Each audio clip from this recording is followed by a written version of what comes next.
I'm Howard Pincus. I'm the president of the Naugatuck Railroad and one of the volunteers at the Railroad Museum of New England. Railroad Museum of New England is here to preserve the old skills, the old techniques, the history of New England railroading, of Northeastern railroading. Trains were running here 20 years before the Transcontinental Railroad opened across the United States in 1869. These are the machines that built America, and we take them when they get discarded, restore them, interpret them, and explain them to the future generations.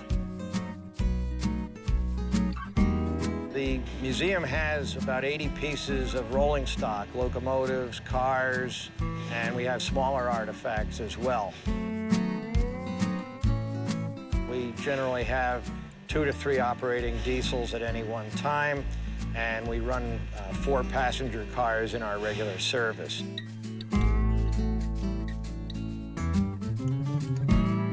The special thing about the steam locomotive, it's a machine that depends on people. It has to be carefully managed. It takes hours to get it ready for the run, and it takes a lot of tending during its operation.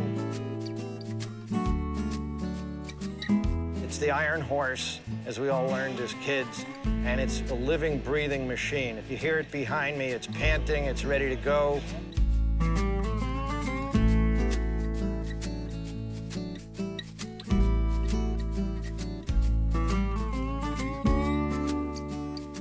Over the years, the industry has faded away. It's moved to other places, and we're here to preserve that industrial heritage.